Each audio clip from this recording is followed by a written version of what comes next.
আমরা চলে এসেছি দুল্লি ভিলেজের সর্বধর্ম স্থলে। এখানে একই চত্বরে মন্দির, মসজিদ, চার্চ এবং গুরুদ্বারা রয়েছে। আমরা এই মুহূর্তে দাঁড়িয়ে আছি যে নদীটা আপনারা দেখতে পাচ্ছেন, এই নাম হচ্ছে ডেগাডিগি নদী। এটা হচ্ছে ম্যাকলাক্সিগঞ্জে আসলে আপনারা দেখতে পাবেন। নদীটা 8 কিলোমিটার লম্বা। 9 জন বন্ধু নিজেকে নিয়ে 10 জনকে আমরা নিয়ে এসেছি এখানে। পত্রাতুতে আছি। ব্যাপারটা হচ্ছে গিয়ে এই আনারসটা খুব একটা মিষ্টি বা না, কিন্তু এখানকার পরিবেশ অত্যন্ত সুন্দর। একদম টই টুম্বুর দামোদর, ভীষণ ভালো লাগছে। আকাশে মেঘ রয়েছে, মেঘের ছায়া জলে পড়ছে, গাছে পড়ছে, একটা অদ্ভুত ফিলিংস হচ্ছে, দারুণ। এই জায়গায় সকাল হয় না, সকাল আসে। অনেক শিশির ঝরানো ঘাসে ভেজা পাহাড়ি পথ মারিয়ে, অনেক শঙ্খিনী নদী পেরিয়ে, সোনা গলানো পোশাক পরে সকাল আসে এখানে।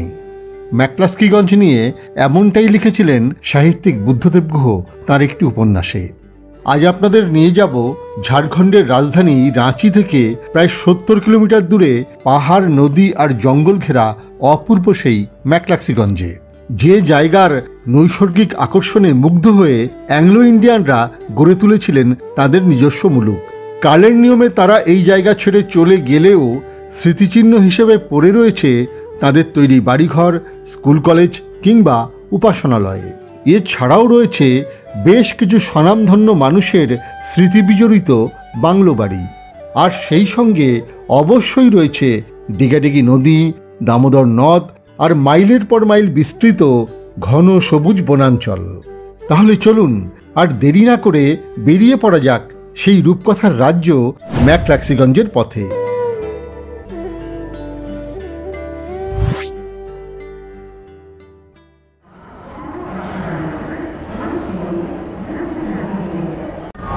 আমি চলে এসেছি হাওড়া স্টেশনে। রাত 9:10 ক্রিয়া যোগা এক্সপ্রেসে চেপে আমি যাব রাঁচি, আর তারপর রাঁচি থেকে আমি যাব ম্যাকলাক্সিগঞ্জ। তো এই গোটা ট্যুরের ভিডিও আমি আপনাদের সামনে তুলে ধরবো। কোথায় থাকবো, কীভাবে ঘুরবো, সব কিছুই দেখাবো। একটুও স্কিপ না করে ভিডিওটা দেখতে থাকুন। ম্যাকলাস্কিগঞ্জ যেতে গেলে আপনাকে ক্রিয়াযোগ এক্সপ্রেস বা রাঁচিগামী যে কোনো ট্রেনে চেপে নামতে হবে রাঁচি স্টেশনে। সেখান থেকে ভাড়া করা গাড়িতে চেপে ঘন্টা দুয়েকে প্রায় 70 কিলোমিটার পাড়ি দিলেই পৌঁছে যাবেন ম্যাকলাক্সিগঞ্জ। এছাড়াও হাওড়া থেকে ছাড়া শক্তিপুঞ্জ এক্সপ্রেসের একটা স্টপেজ ম্যাকলাক্সিগঞ্জে রয়েছে। তবে সেই স্টপেজ রাত 10টার পরে হওয়ায় এই ধরনের জঙ্গলাকীর্ণ ফাঁকা জায়গায় সেভাবে যাওয়াটা কিছুটা অসুবিধার হতে পারে।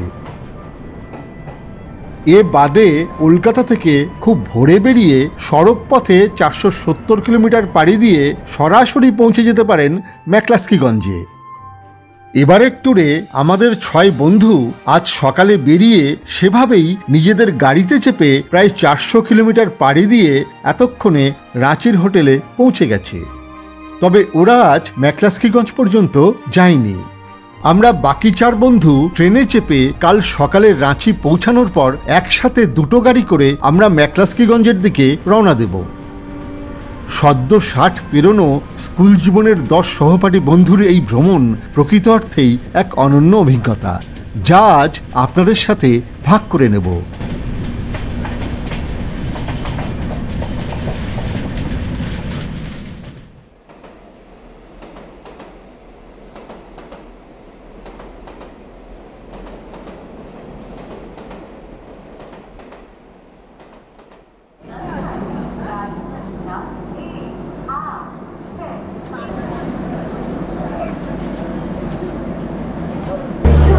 এখন 6:15 আমরা রাঁচিতে পৌঁছে গেছি। গাড়ি প্রায় 8 ঘন্টা লেট। তো আমরা এখন এখান থেকে আগে যাব হোটেলে। হোটেলে কিছুক্ষণ ফ্রেশ হয়ে নিয়ে তারপরে ম্যাকলাক্সিগঞ্জের উদ্দেশ্যে বেরিয়ে পড়ব।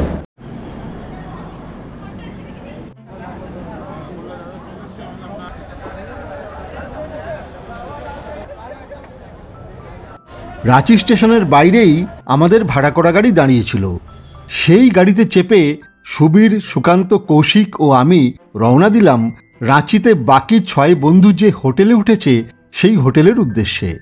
ওখানে অপেক্ষা করছে এই ট্যুরের প্রস্তাবক মনোজিৎ, রয়েছে অন্তু, বিরাজ, শীতল, অনাদি ও এই ট্যুরে আমাদের হিসাবরক্ষক অভিনব। এ প্রসঙ্গে বলে রাখি, রাঁচি থেকে আমরা 3 দিনের জন্য 4 সিটের ডিজায়ার গাড়ি ভাড়া করেছিলাম। ড্রাই গাড়ির ভাড়া পড়েছিল দিন প্রতি 1000 টাকা। এছাড়া প্রতি কিলোমিটার 10 টাকা হিসাবে তেল খরচ ও ড্রাইভারের দিন প্রতি খাওয়া 200 টাকা আর নাইট চার্জ 300 টাকা হিসাবে 3 দিনে আমাদের মোট খরচ পড়েছিল 10,200 টাকা। বাকি একটি প্রাইভেট গাড়ি কলকাতা থেকেই এসেছিল। রাঁচি স্টেশন থেকে 9 কিলোমিটার পাড়ি দিয়ে আমরা হোটেল স্টে ভিলায় পৌঁছে গেলাম। এখানেই বাকি 6 বন্ধু উঠেছে। হোটেলে স্নান ও ব্রেকফাস্টের পর 2টো গাড়িতে চেপে আমরা রওনা দিলাম ম্যাকলাস্কিগঞ্জের উদ্দেশ্যে।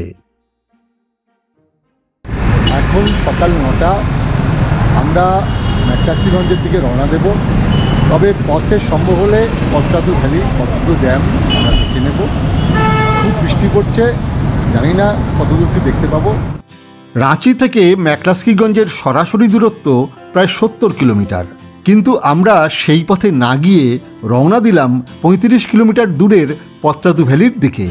সেখানে পত্রাতু ভ্যালি ও পত্রাতু লেক রিসর্ট দেখে আমরা ঘুরপথে আরও 52 কিলোমিটার পাড়ি দিয়ে পৌঁছে যাব ম্যাকলাস্কিগঞ্জে। পত্রাতু ভ্যালি, পত্রাতু লেক ও দশম ফলসের বিস্তারিত ভিডিও আগামী এপিসোডে আসবে।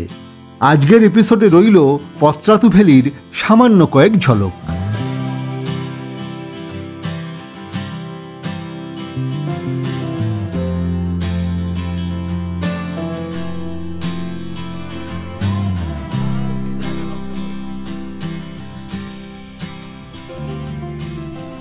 ব্যাপারটা হচ্ছে গিয়ে এই আনারসটা খুব একটা মিষ্টি বা না, কিন্তু এখানকার পরিবেশ অত্যন্ত সুন্দর এবং তাতে আমরা খুব আনন্দ উপভোগ করছি।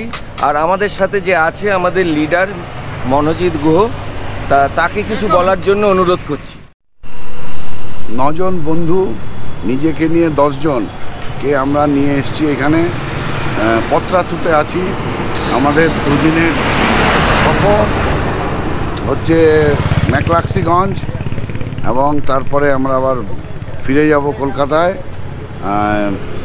এখনো পর্যন্ত যা বর্তমানের যা পরিস্থিতি অত্যন্ত মনোরম, আবহাওয়া খুবই সুন্দর, আমরা খুব উপভোগ করছি চারিদিকের পরিবেশ।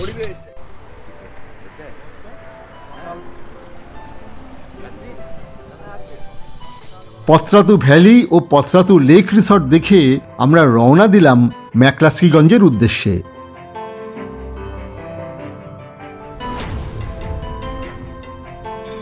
আকাশে টানানো ধূসর মেঘের সামিয়ানার নিচে সজল সবুজ পাহাড় ও জঙ্গলের পথ ধরে চলতে চলতে আসুন ম্যাকলাস্কিগঞ্জের ইতিবৃত্তটা একটু জেনে নিই।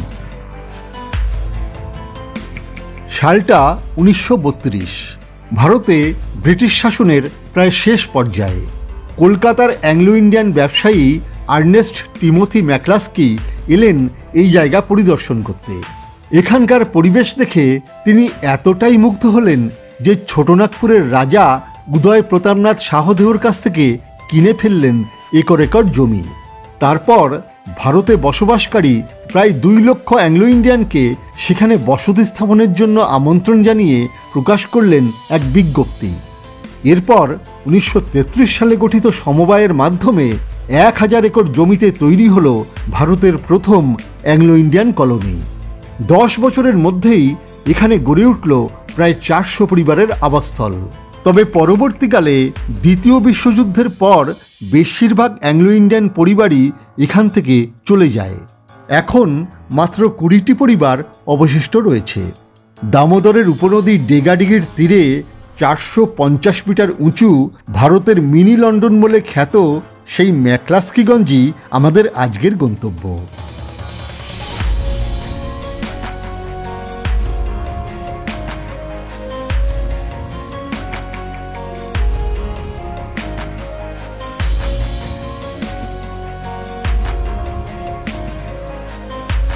বেলা প্রায় 2টো নাগাদ আমরা ম্যাকলাস্কিগঞ্জে পৌঁছে গেলাম। এখানে আমাদের বুকিং ছিল বাগান ঘেরা গুলমোহর গেস্ট হাউসে।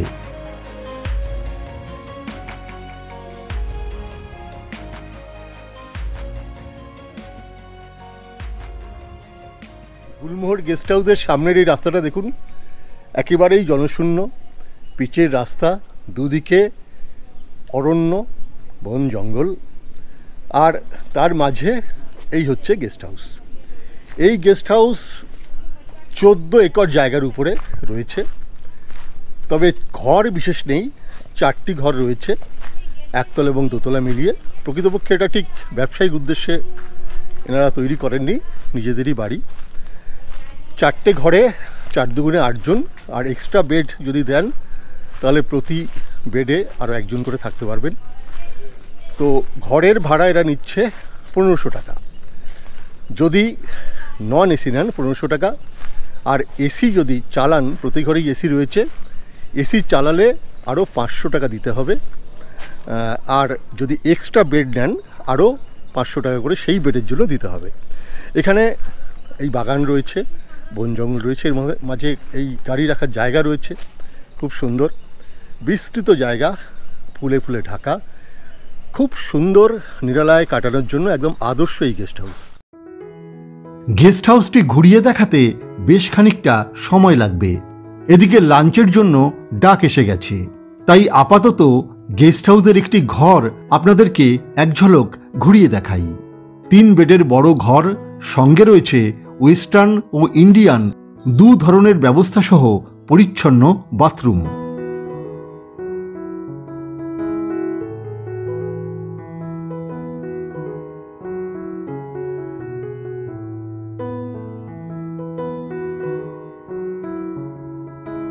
আপাতত এইটুকুই। বাগান সহ সম্পূর্ণ গেস্ট হাউসটি পরে আপনাদেরকে ঘুরিয়ে দেখাবো। এখন আসুন ডিম ভাত দিয়ে লাঞ্চটা সেরে নিই।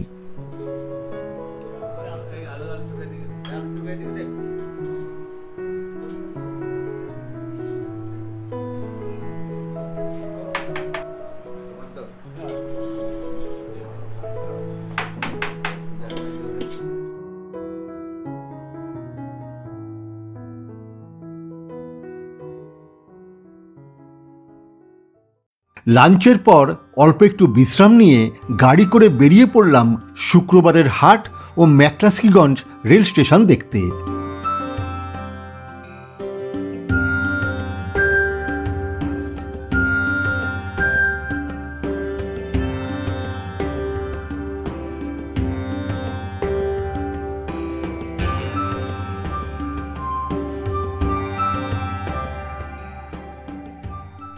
শুক্রবারে বক্সিগঞ্জে পদ্মাপাড়ে হাট হয় শুনেছি, কিন্তু আমরা ম্যাকলাস্কিগঞ্জে এসে এখানে শুক্রবারের হাটে পৌঁছে গেছি।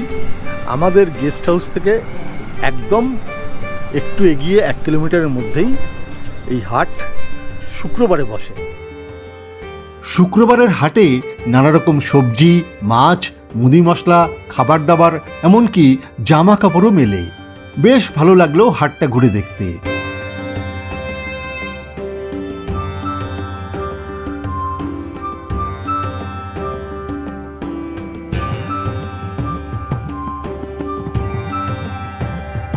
হাটে কিছুক্ষণ ঘোরাঘুরি সেরে রেল লাইন পেরিয়ে আমরা চলে এলাম ম্যাকলাস্কিগঞ্জ স্টেশনে। গেস্ট হাউস থেকে প্রায় 4 কিলোমিটার এসে পৌঁছে গেলাম এই ম্যাকলাস্কিগঞ্জের স্টেশনে। এই স্টেশন এখন একটা পরিত্যক্ত স্টেশন, তবে সম্পূর্ণ পরিত্যক্ত বলা যায় না। একটা সময় যখন এখানে অ্যাংলো ইন্ডিয়ানরা বাস করতেন তখন প্রচুর ট্রেন এখানে থামতো। এখন কিছু লোকাল ট্রেন থামে, আর শক্তিপুঞ্জ এক্সপ্রেসের একটা স্টপেজ এখানে দেওয়া আছে।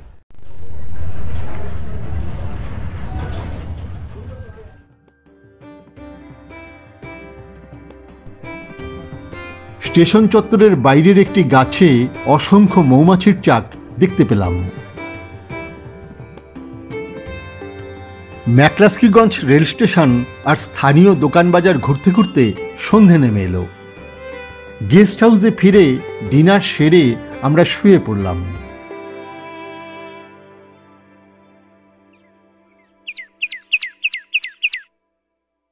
শুভ সকাল। এখন ঘড়িতে সকাল 8:30। এতক্ষণ বৃষ্টি হচ্ছিল, আকাশ একদম মেঘে ঢাকা ছিল। এখন আকাশ পরিষ্কার হয়ে একটু একটু রোদ উঠছে। আমিও বেরিয়ে পড়েছি ক্যামেরা নিয়ে। এই পেছন দিকটা হচ্ছে আমাদের গেস্ট হাউস, আর এই হচ্ছে এখানকার ডাইনিং হল, ডাইনিং রুম। তো এই পুরো জায়গাটা একদম বাগান বাগান, তার মাঝে বিভিন্ন ধরনের ছোট ছোট বাড়ি রয়েছে, কটেজ রয়েছে, আর মূলত ওখানে 4টে ঘর রয়েছে বড় বিল্ডিংয়ে। এখানে গ্যারেজ রয়েছে, এছাড়াও ফাঁকা জায়গা রয়েছে যেখানে গাড়ি রাখা যায়। আমি একটু জায়গাটা আপনাদের ঘুরিয়ে দেখিয়ে দিই যে কত সুন্দর এই জায়গাটা।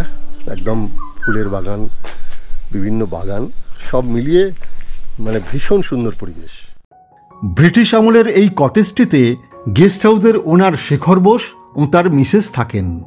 70 পার করা অবসরপ্রাপ্ত এই মানুষটির আন্তরিক ব্যবহার ও ব্যবস্থাপনা দুয়েতেই আমরা যারপর নাই তৃপ্ত। 14 একরের বাগান, বন ও পুকুর সহ গেস্ট হাউসের এই বিশাল জায়গা তিনি খুব সুন্দরভাবে সাজিয়ে রেখেছেন।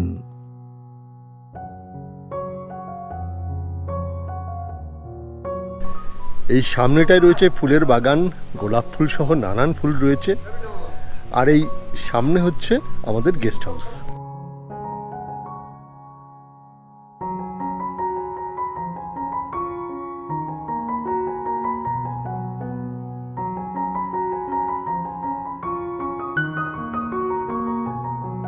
গেস্ট হাউসের পিছন দিয়ে একটা বনপথ বেশ অনেক দূর এগিয়ে গেছে।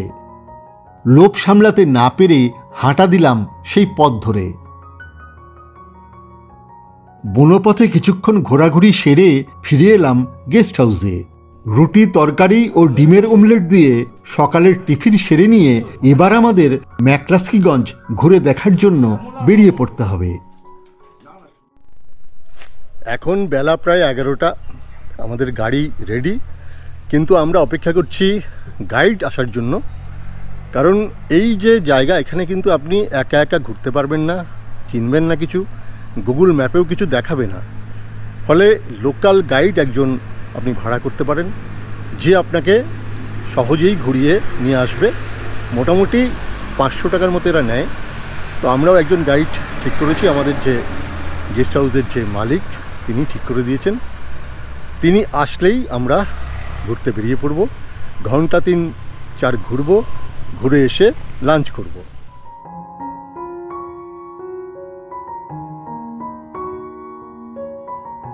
গাইড আসছে না দেখে অন্তু উঠে পড়ল বাগানের পেয়ারা গাছে। একটা দুটো যা পেরিয়ে আনলো তা খুব একটা মন্দ নয়। ইতিমধ্যে গাইড ভাই ইরশাদ এসে গেল। আমরাও তাকে একটা গাড়িতে তুলে নিয়ে জঙ্গলের পথ ধরে এগিয়ে চললাম ডেগাডেগি নদীর দিকে।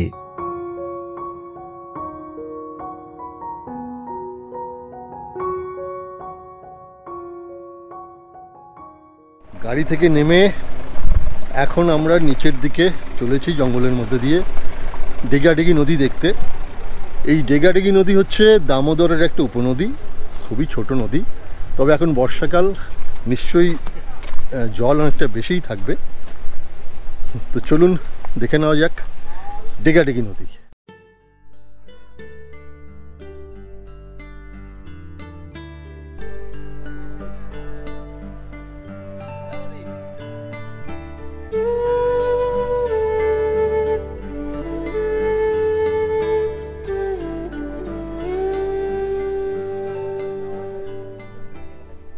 আমরা এই মুহূর্তে দাঁড়িয়ে আছি যে নদীটা আপনারা দেখতে পাচ্ছেন, এই নাম হচ্ছে ডেগাডেগি নদী। এটা হচ্ছে ম্যাকলাক্সিগঞ্জে আসলে আপনারা দেখতে পাবেন। নদীটা 8 কিলোমিটার লম্বা। নদীটা এই পাহাড়ি ছোটনাগপুরে কোনো একটা অংশ থেকে তৈরি হয়ে 8 কিলোমিটার দূরে দামোদরের মধ্যে মিট করেছে। আমরা এই নদীটার ওপারে যে অংশটা দেখতে পাচ্ছি ওটা ঝাড়খণ্ডের লাতেহার ডিস্ট্রিক্টের মধ্যে পড়ছে। আর আমরা এই মুহূর্তে দাঁড়িয়ে আছি রাঁচিতে। এখানে আপনারা ফ্লোরাস ফনাসের মধ্যে যা দেখতে পাবেন, প্রচুর শাল গাছ, সেগুন গাছ, মহুয়া গাছ রয়েছে। আর তার সঙ্গে এখানকার প্রাকৃতিক দৃশ্য সত্যি মনোরম। আপনারা যদি ম্যাকলাক্সিগঞ্জে আসেন অবশ্যই এখানে আসবেন। ডেগাডেগি সম্পর্কে বন্ধু সুবীরের অভিমত শুনে নিয়ে এবার আমরা রওনা দিলাম জাগৃতি বিহারের উদ্দেশ্যে। ম্যাকক্লাস্কিগঞ্জের বেশিরভাগ অংশই ঘন জঙ্গল। বর্ষায় তা যেন আরো বেশি সবুজ হয়ে উঠেছে। সেই সজল সবুজ বনপথের শোভা দেখতে দেখতে আমরা পৌঁছে গেলাম জাগৃতি বিহারে।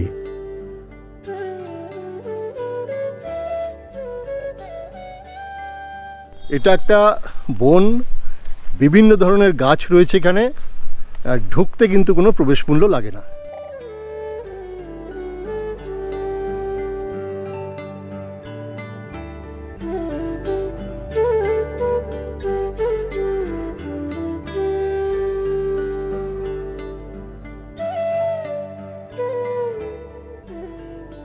জাগৃতি বিহারের মধ্যে দিয়ে আমার বন্ধুরা সামনে সামনে এগিয়ে চলেছে। এই ট্যুরে আমরা 10 জন বন্ধু এসেছি, যারা কিনা 1982 সালে একসাথে হায়ার সেকেন্ডারি পরীক্ষা দিয়েছিলাম। কারোর সাথে হয়তো ক্লাস 5 থেকে পড়েছি, কারোর সাথে 11 থেকে পড়েছি, কারোর সাথে 8 থেকে পড়েছি। তো একটা দীর্ঘ দিনের আমরা বন্ধু। তো এই ট্যুরটা আমার কাছে একদমই স্পেশাল একটা ট্যুর, একদম প্রায় বাল্যকালের বন্ধুদের সাথে এই ট্যুর। ভীষণ আনন্দ হচ্ছে।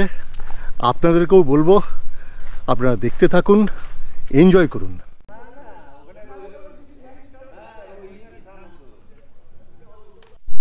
জাগৃতি বিহারের মধ্যে রয়েছে অ্যাংলো ইন্ডিয়ানদের সময়ের একটি বাংলো। সেই সময় অ্যাংলো ইন্ডিয়ান সোসাইটির মানুষজন এখানে বাস করতেন, তবে এখন কিন্তু এখানে কেউ বাস করে না। এখানে একটি এনজিও স্কুল চালায়।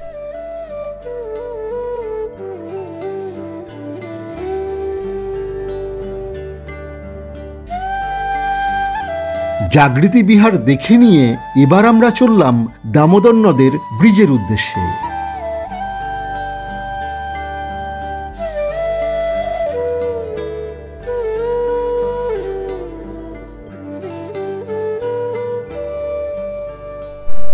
আমি একটু আগেই ডেগাডেগি নদী দেখিয়েছিলাম, যেটা কিনা দামোদর নদের উপনদী। আর এই হচ্ছে দামোদর নদ, আর দূরে ওই দিকে দেখা যাচ্ছে ডেগাডেগি নদী এসে ওই দামোদরের সাথে মিলিত হয়েছে, তার মোহনা। আমি দামোদরের এদিকটাও দেখাচ্ছি, আর ব্রিজের ওপারে গিয়ে ওদিকটাও দেখাচ্ছি।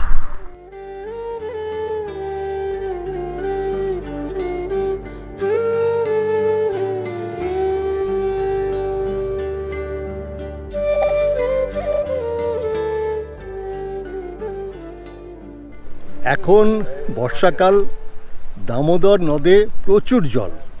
শীতকালে এত জল আপনি পাবেন না। আমাদের ভাগ্য ভালো যে আমরা এই বর্ষাকালে এই ট্যুরটা করছি। একদম টই টুম্বুর দামোদর, ভীষণ ভালো লাগছে। আকাশে মেঘ রয়েছে, মেঘের ছায়া জলে পড়ছে, গাছে পড়ছে, একটা অদ্ভুত ফিলিংস হচ্ছে, দারুণ। মানে বর্ষাকাল ছাড়া এই ধরনের দৃশ্য কিন্তু খুব একটা পাওয়া যায় না।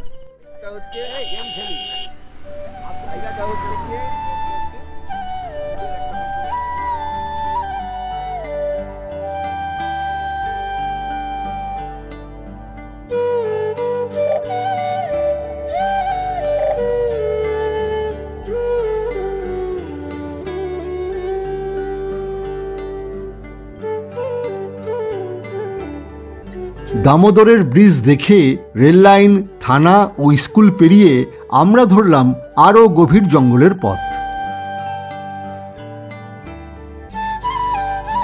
সেই পথ ধরে অনেক দূরে গিয়ে বাঁ দিকে অল্প ঢুকেই পৌঁছে গেলাম সর্বধর্মস্থলে।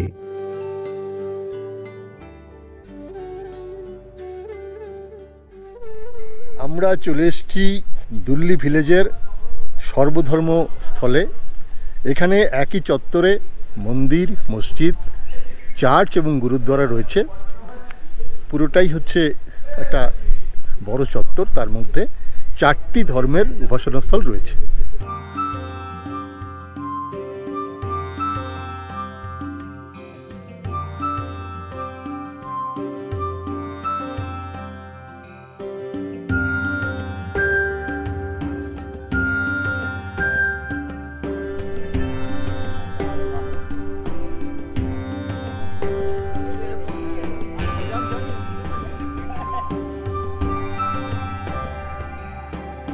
এবার উল্টো দিকে ফিরে আমরা দেখে নেব কয়েকজন বিশিষ্ট মানুষের অবকাশ যাপনের উদ্দেশ্যে কেনা বাংলো বাড়ি। প্রথমেই আমরা পৌঁছে গেলাম অভিনেত্রী ও চিত্র পরিচালক অপর্ণা সেনের বাড়ির সামনে। আমি এখন চলে এসেছি অপর্ণা সেন এখানে এসে যে বাড়িতে থাকতেন সেই বাড়িতে। একটা সময় বহু নামী মানুষ এইসব জায়গায় বিভিন্ন বাড়ি কিনে থাকতেন, তবে এখন এই বাড়িগুলো হস্তান্তর হয়ে গেছে। এই বাড়িগুলোতে এখন আর কেউ থাকে না, সাধারণত তালাবন্ধই থাকে। তো আমরা সেই স্মৃতি বিজড়িত জায়গাটা একটু দেখে গেলাম। আরও অনেক বাড়ি এখানে রয়েছে, আমরা সেগুলোও দেখব।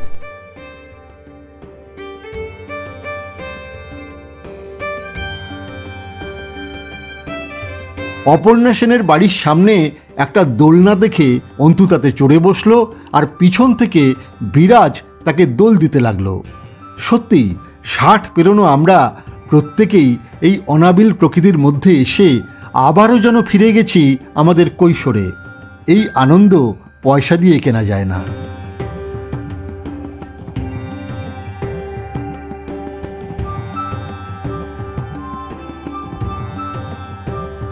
এরপর আমরা পৌঁছে গেলাম এমন একজনের বাড়ির সামনে যার সাহিত্য জুড়ে রয়েছে জঙ্গল, আর সেখানে বারে বারে ফিরে এসেছে এই ম্যাকলাসিগঞ্জের কথা। আমরা এখন চলে এসেছি সাহিত্যিক বুদ্ধদেব গুহ যে বাড়িতে থাকতেন সেই বাড়ির সামনে। এই জঙ্গলের মধ্যে বসে বুদ্ধদেব গুহ জঙ্গলের কাহিনী আমাদেরকে শুনিয়েছিলেন। সেই স্মৃতি বিজড়িত বাড়ির সামনে আমরা রয়েছি। বুদ্ধদেব গুহ এই বাড়িতে বসেই তার ঋজুদা সমগ্র বা একটু উষ্ণতার জন্য উপন্যাসটি লিখেছিলেন। তার স্মৃতিধন্য সেই বাড়ি দেখে নিয়ে আমরা পৌঁছে গেলাম সেন্ট জন চার্চে। সেন্ট জন চার্চ এই সময়ে বন্ধ ছিল, তবে প্রাচীন এই চার্চের সামনে দাঁড়িয়ে পেলাম বন্ধু বিরাজের অভিমত। পয়সা মেনটেন করে না সেই জন্য, কিন্তু সেন্ট জন চার্চ 1940-তে এটা তৈরি হয়েছিল, এখনও এটা অপারেটিভ আছে। সুন্দর পরিবেশ, মনোরম পরিবেশ, শান্ত শিষ্ট, এবং চারিদিকে যে অ্যাটমসফিয়ার, সেই অ্যাটমসফিয়ারটা এত সুন্দর বলে বোঝানো যাবে না না আসলে। ঘড়িতে 2টোর কাঁটা পার হয়ে গেছে। ম্যাকলাস্কিগঞ্জ ঘুরে এবার আমরা ফিরে চললাম গেস্ট হাউসের উদ্দেশ্যে।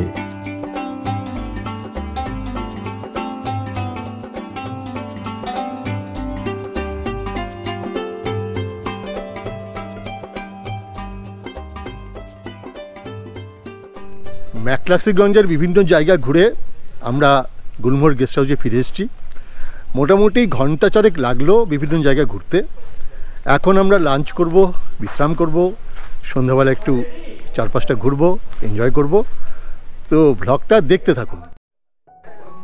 দুপুরে ডিম ভাত দিয়ে লাঞ্চ সারলেও গতকাল রাতে খেয়েছিলাম দেশি চিকেন, আর আজ রাতে দেওয়া রয়েছে মাটনের অর্ডার। গুলমোহর গেস্ট হাউসের প্রতিটি রান্নাই ভীষণ ভীষণ সুস্বাদু ও একেবারেই ঘরোয়া। আলু পোস্ত, আলু পটল, ডাল সবেতেই সেই ঘরোয়া ছোঁয়া। তবে এখানে প্লেট সিস্টেমে খাবার নিতে হয়। ভাগ করে খেলে সারাদিনে জনপ্রতি 700 টাকার মতো খাওয়া খরচ পড়ে।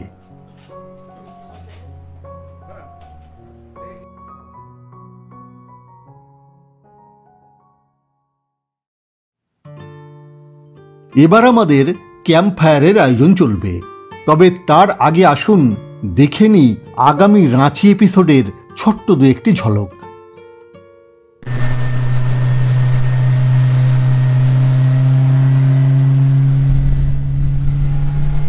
এই দেখুন, এই যে গার্ড দিয়ে রাখা হয়েছে, এটা কিন্তু শীতকালে থাকে না, এই দরজা খোলা থাকে, নিচে তখন নামা যায়। এখন যেহেতু বর্ষাকাল, তাই এখন জলের ধারা, জলের গতিবেগ সবই অনেক বেশি। আগুন জ্বলে উঠেছে, গাছে গাছে ঝুলছে আলো, পকোড়া, চা সব রেডি। 60 বছরে পৌঁছে আবারও কৈশোরে ফিরে যাওয়া 10 বন্ধুর দিন তিনেকের এই আনন্দের রেশ অশেষ হয়ে থাকলেও এপিসোড কিন্তু এখানেই শেষ করতে হচ্ছে। এপিসোডটি ভালো লাগলে একটা লাইক দিয়ে চ্যানেলটি সাবস্ক্রাইব করে সঙ্গে থাকুন ও আপনার মূল্যবান মতামত নিচের কমেন্ট বক্সে লিখে জানান। দেখা হচ্ছে আগামী এপিসোড রাঁচিতে। সকলে সুস্থ থাকুন এবং অবশ্যই ভালো থাকুন।